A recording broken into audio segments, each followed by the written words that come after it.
સાથે ચર્ચાની શરૂઆત કરવા જઈ રહ્યા છે ત્યારે જે સવાલ છડે ચોક છે એના સવાલો સાથે અન્ય પેટા સવાલોની પણ ચર્ચા કરીશું. દર્શક મિત્રો, ચર્ચાની શરૂઆતમાં આપણે જણાવી દઈએ કે મારી સાથે ચર્ચામાં જોડાયા છે સ્ટુડિયોમાંથી નીરવ રાજગોર કે જેઓ આઈટી એક્સપર્ટ છે, અને નીરવ પટેલ જોડાયા છે કે જેઓ સીઈઓ છે બીએસપી ટેકનોલોજીના, અને વર્ચ્યુઅલી મારી સાથે પારસ ગાંધી જોડાયા છે કે જેઓ ઓનર ઓફ સીટેક છે, તો સાથે નયન પરીખ જોડાયા છે કે જેઓ આર્થિક વિશ્લેષક છે. નયનભાઈ અને પારસભાઈ, આ બંનેનો મારો અવાજ આવે છે? બિલકુલ આવે છે. આભાર જી. નયનભાઈ, સૌથી પહેલા આપનાથી શરૂઆત કરીએ. જે મુદ્દો સામે આવી રહ્યો છે ટેરિફ તો ચર્ચામાં છે ઘણા સમયથી, જેને લઈને ઘણી બધી હલચલ જોવા મળી રહી છે ભારતમાં, અન્ય દેશોમાં પણ હવે જે નવું બિલની ચર્ચા થઈ રહી છે અમેરિકામાં સેનેટમાં રજૂ કરવામાં આવ્યું, એ બિલ જો પસાર કરવામાં આવ્યું છે અને લાગુ થાય તો ભારતનું આઈટી સેક્ટર પ્રભાવિત થઈ શકે છે એવી અનુમાન લગાવવામાં આવી રહ્યું છે. આપના મતે શું લાગે છે, આર્થિક વિશ્લેષક તરીકે કયા કયા પાસાઓ સૌથી વધારે ભારતના આઈટી સેક્ટરને પ્રભાવિત કરી શકશે? એક તો પહેલા તો થોડું જે મને આ ચીજમાં સારું લાગે છે એ વાત કરી દઉં, અને પછી મુશ્કેલીઓ તો ઘણી છે જે આપણને બધાને ખબર છે ને આપણે આગળ પણ એને લઈ લઈશું ચર્ચામાં. બિલકુલ. પણ એક જે સારી વાત એ છે કે આમાં આપણે કમ્પીટ કરીએ છીએ અમેરિકાના જે આઈટી એક્સપર્ટ છે, આઈટીના વર્કફોર્સ છે એની જોડે. આપણે બીજા બધામાં જે 50% ટેરિફ લાગ્યા છે એમાં આપણું શું મેઇન ડિસ્ટિંક્ટ ડિસએડવાન્ટેજ એ છે કે વિયેતનામ પર 20% લાગ્યા હોય, બાંગ્લાદેશમાં 15 હોય, બ્રસેલ્સમાં 25-30 હોય, અને આપણા સીધા 60 હોય. આમાં એટલીસ્ટ અમેરિકા જ્યાં જ્યાંથી આઈટી સર્વિસીસ આઉટસોર્સ કરે છે એ બધે આ લાગવાનું છે. એટલે મારે કમ્પીટ કરવાનું છે મેઇનલી અમેરિકા જોડે, બાકીના બધા દેશો જોડે નહીં. એવું જે હું લિમિટેડ અત્યાર સુધી મેં ટેક્સ્ટ વાંચી છે એના ઉપરથી લાગે છે. હવે ખરેખર તો આ કાયદો પસાર થશે ત્યારે કદાચ આમાં વધારે ક્લેરિટી આવશે. પણ અત્યારે એક મેઇન એ લોકોનું એ કહેવું છે કે ભાઈ અમેરિકન કંપનીને અમેરિકન આઈટી વર્કફોર્સ તરફથી જ વર્ક લે એ માટેના વાળવાનો આ એક પ્રયત્ન છે. અને એવું નથી કે ઇન્ડિયાને બાકીના જે આપણી પર 25% રશિયન ઓઇલના કારણે ને બધા કરીને જે આપણને એક વધારે ટેરિફ નાખ્યા છે એમાં આપણે બીજા બધા દેશો જોડે અમેરિકન માર્કેટ માટે કમ્પીટ કરવાનું છે એ નથી. આપણે અમેરિકન આઈટી વર્કફોર્સ જોડે કમ્પીટ કરવાનું છે, અને આપણે બધા જે કમ્પીટિંગ દેશો છે એની જોડે આપણે એક લેવલ પ્લેઇંગ ફિલ્ડમાં છીએ. એટલે ધારો કે એ લોકો ફિલિપિન્સ થી લેતા હોય કે બીજે બધી આઈટી આઉટસોર્સિંગ કરવા માંગતા હોય તો એમાં ઇન્ડિયાનો ડિસ્ટિંક્ટ ડિસએડવાન્ટેજ નથી. એ એક સારી વાતની વાત કરું.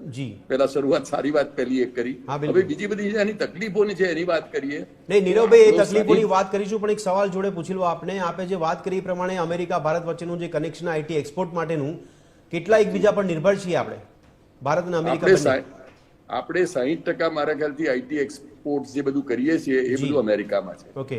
આમ પણ જુઓ તો આપણો જે સૌથી મોટામાં મોટો ટ્રેડિંગ પાર્ટનર છે, આપણે લગભગ $90 બિલિયન નું એક્સપોર્ટ અમેરિકામાં ટોટલ કરીએ જે હાઈએસ્ટ છે. એટલે આપણો સૌથી મોટો જે ગ્રાહક છે એ અમેરિકા છે. એટલે જ અમેરિકામાં ટ્રમ્પને જરા બી શરદી લાગે તો આપણને છીંકો આવે સ્વાભાવિક છે, કારણ કે એને જરાય તકલીફ પડી, એનો જરા આંખ બી વંકાઈ તો આપણને જરા એમ લાગે કે આટલું મોટું માર્કેટ મારું અસર પડશે. આનાથી આ આફતમાંથી અવસર શું મળી શકે કે આપણે જાણીએ છીએ કે અમેરિકા ઉપર આપણે ઓવર ડિપેન્ડન્ટ છીએ. એટલે લોંગ રનમાં તો આપણે બીજા બધા દેશોને જોવાના જ હતા, આમાંય આપણે એ કરતા હતા, પણ આમાં શું જોરદાર ધક્કો વાગશે. એટલે હવે આપણે જે કામ પેલું ઇમ્પોર્ટન્ટ બટ નોટ અર્જન્ટ કેટેગરીમાં ગણતા હતા, હવે ઇમ્પોર્ટન્ટ ને અર્જન્ટ બંને થઈ ગયું. કારણ કે હવે તો કાલથી ધંધો આપણો અસરમાં આવી જશે.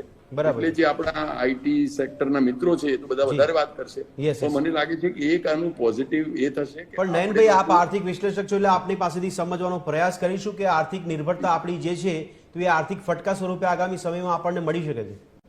બિલકુલ વળી. અત્યારે શું આજની તારીખથી આપણે તકલીફમાં આવી ગયા છીએ, કારણ કે અત્યારે 25% ટોટલ બધું કરવા જઈએ એટલે હું કરતો તો એન્વલપમાં તો લગભગ બધું એની પર ટેક્સીસ પર આ તે બધું કેસ્કેડિંગ ઇફેક્ટ ઉમેરીશું તો 50-60% જેવી અસર પડશે.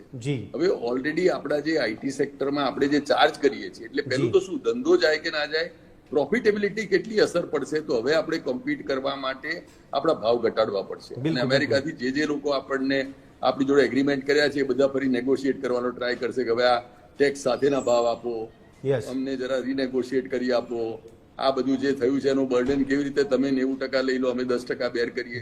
એટલે બધા જે રેટ છે એ ફરી રીનેગોશિએટ થશે. એટલે આપણો ધંધો જો આપણે એનો એ રાખવો હોય તો નફો ઘટી જશે. બરાબર છે. અને આપણે જો નફો પ્રિઝર્વ કરવો હોય તો આપણો ધંધો ઘટી જશે. પણ નયનભાઈ, આપણે બીજા બધા દેશો ઉપર બેડે જબરીએ પણ આપણે બીજા બધા દેશો ઉપર હવે નજર દોડાવવાની જરૂર પડશે. પણ એ બધું કરવા સુધી આપણે તો આ જો થઈ જાય તો આવતા મહિનાથી શું અસર થાય એ જો વિચારીએ તો આવતા મહિનાથી આપણા બધા અમુક એગ્રીમેન્ટ કેન્સલ થઈ શકે, કાચમાં પડી શકે, અમુક અબેયન્સમાં મુકાઈ જાય, અમુક રીનેગોશિએટ થઈ જાય. આપણે ત્યાં જે આપણે એમ્પ્લોયમેન્ટ ને બધામાં TCS ને બધી જે આપણી 5 કંપની છે બધામાં ઓલરેડી માર્જિન્સમાં ને બધામાં તકલીફ. પણ નયનભાઈ એક ચિત્ર સમજવું છે કે આ ટેરિફની ચર્ચા ચાલી ત્યારબાદથી મીડિયામાં એક સમાચાર વહેતા થયા હતા કે ભારત દેશનો GDP ખૂબ સારી ગતિએ આગળ વધી રહ્યો છે, એટલે આપણને બહુ એવી ખાસ અસર જોવા નથી મળતી. પણ આપ આર્થિક વિશ્લેષક છો તો ખરેખર આ વાસ્તવિક ચિત્ર છે કે ચિત્ર કંઈક અલગ જોવા મળી રહ્યું છે? ના, જો આપણે જે GDP નો ગ્રોથ છે ઓલરેડી રિઝર્વ બેંક ઓફ ઇન્ડિયાએ પણ આ બધી ચીજમાં આપણો પેલો GDP નો ગ્રોથ ઓલરેડી થોડો નેગેટિવ અને થોડો ઘટે એવું ઓલરેડી ફેક્ટરિંગ કર્યું છે. એટલે આપણે જો એમ માનીએ કે $90 બિલિયન નો વ્યાપાર આપણો અત્યારે એમ લાગે છે એમાંથી 45-50 બિલિયન ડોલર તો ચોક્કસ અસર થશે. અત્યાર સુધી શું ફાર્મા સેક્ટર બાકી રહ્યું છે કે ફાર્મા સેક્ટરમાં એ લોકોને પણ એમ લાગે છે કે અત્યારે એમને જરૂર છે અને એક આપની પાસે સોર્સ છે ચીપ મેડિસિન, એટલે એને આ બધામાંથી બાકાત રાખ્યું છે. તો ઓલરેડી આપણે મારા ખ્યાલથી હું ઘણી ચર્ચાઓમાં આપના માધ્યમમાં અને બીજા માધ્યમમાં વાત કરું છું, લગભગ બધે જ એક તો બહુમતી છે જ કે આના કારણે GDP ગ્રોથ ચોક્કસ અસર પડશે. અને કેટલો અસર પડે, કેવી રીતે આપણે એમાંથી મિનિમમ ડેમેજ થી નીકળી શકીએ, અને જેમ જેમ ક્વાર્ટર જતા જશે એમ I think Reserve Bank of India જોઈ અને નક્કી કરશે. શેર બજારમાં ઉથલ પાથલ તો આપણે જોઈ જ રહ્યા. બિલકુલ. આપણો હીરા ઉદ્યોગમાં પણ આપણે GDP ના પરિપ્રેક્ષમાં નયનભાઈ આગામી ક્વાર્ટર્સમાં ખબર પડી છે કે આપણને કેટલું નુકસાન થાય છે. જી. એટલે મારા હિસાબે એ GDP ગ્રોથ હવે આપણી ઇન્ડસ્ટ્રી કેટલી ફ્લેક્સિબલ છે, કેટલી જલ્દી બીજા માર્કેટ સર કરી શકે છે, કેટલા આપણે આપણા કોસ્ટ કંટ્રોલ કરી શકીએ છીએ, એ બધી ચીજ જોવાની છે. પણ કોસ્ટ કંટ્રોલ કરીશું તો ઇમિડિયેટલી એનું અસર જે છે એ આપણા IT વર્કફોર્સ.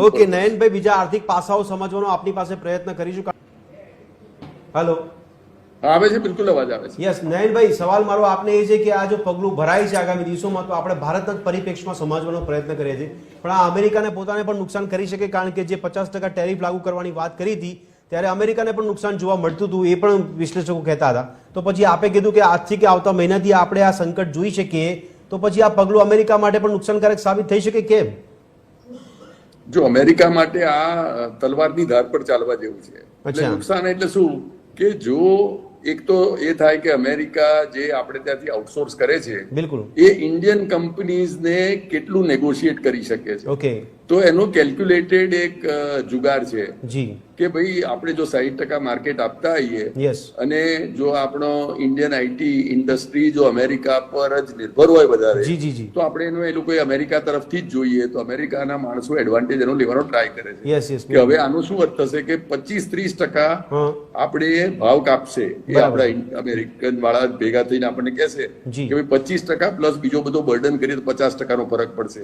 એટલે આપણા જે પારસભાઈએ કહ્યું કે આપણો ભાવ જે છે એ લગભગ 1/3 છે, તો આપણો 33 રૂપિયા ભાવ છે, ત્યાં 100 રૂપિયા ભાવ છે. 33 રૂપિયા ઉપર બીજો એ લોકો 17% નાખશે, એટલે આપણો 50 થશે, એમનો 100 છે. એટલે એ શું કરશે કે એ તમારા એ 17% છે એ આપણો માર્જિન કાપશે. આપણે અત્યારે જે બી માર્જિન હોય એમાંથી ઘટશે, અથવા તો આપણે ત્યાંના લોકોનો સેલરી ઘટશે. આ જો બે નહીં થાય તો ત્રીજું અમેરિકા પર, એટલે તો અમેરિકાનો ફાયદો છે. બિલકુલ.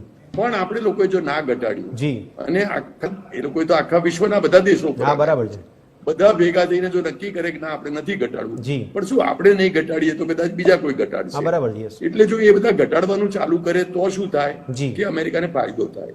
પણ જો બધા ના ઘટાડે અને અમેરિકાના લોકોનો ભાવ વધી જાય, કારણ કે અહીંયા પેલા 33% હતું એને કરતા 50% ભાવ થઈ ગયો, એ જો ભાવ અમેરિકા વાળી કંપનીઓને બેર કરવો પડશે તો એ અમેરિકામાં મોંઘવારી વધારશે, ઇન્ફ્લેશન વધશે.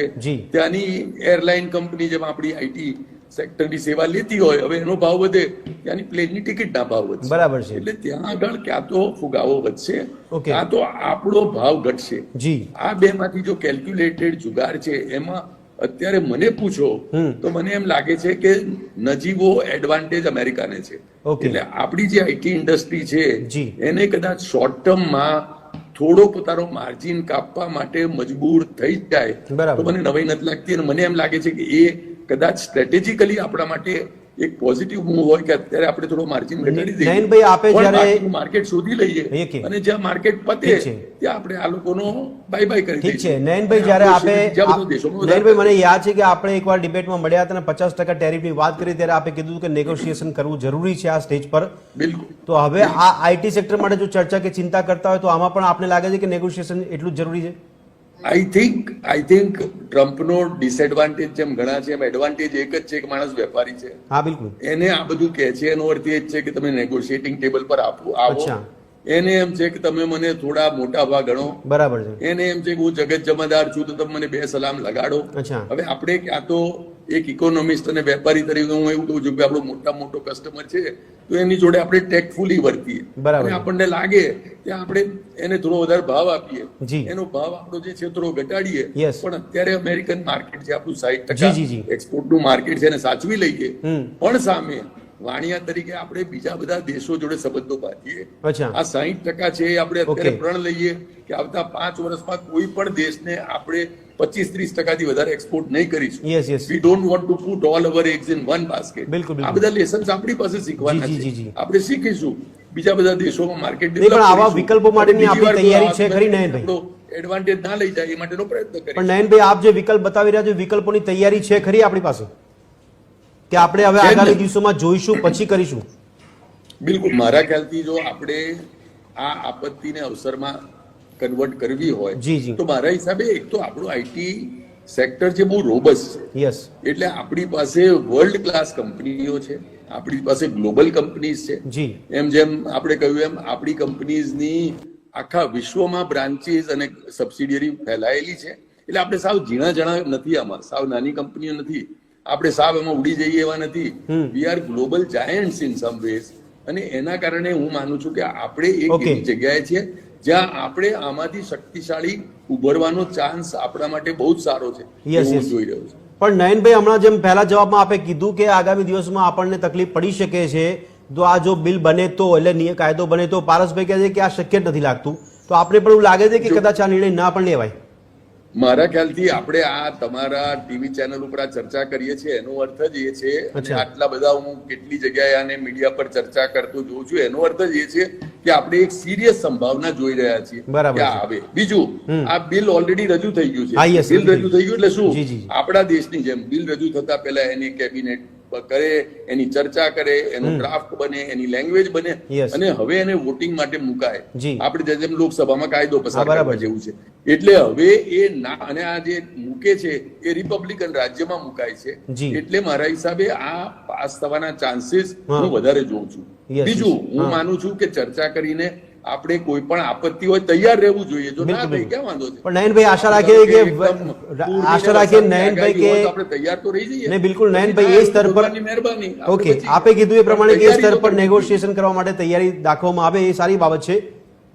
હા ઠીક છે નયનભાઈ, અને સવાલ આપણે પૂછું છું. આપણે કરવું જોઈએ. ઓકે, મારા ખ્યાલથી અમેરિકાના પર નિર્ભર જે આઈટી કંપની છે ઓલરેડી આજની તારીખે એ ચર્ચાઓ શરૂ કરી દેશે. બિલકુલ. ના કરી દીધી હોય તો એમણે આ ક્ષણથી પોતાના ક્લાયન્ટ જોડે એંગેજ થવાની શરૂઆત કરી દેવી જોઈએ. પારસભાઈ, કારણ કે આપણે અત્યારે વાત જ નહીં કરીએ તો આપણે સાવ ઉગતા ઝડપીશું. Okay Nayanbhai, yes.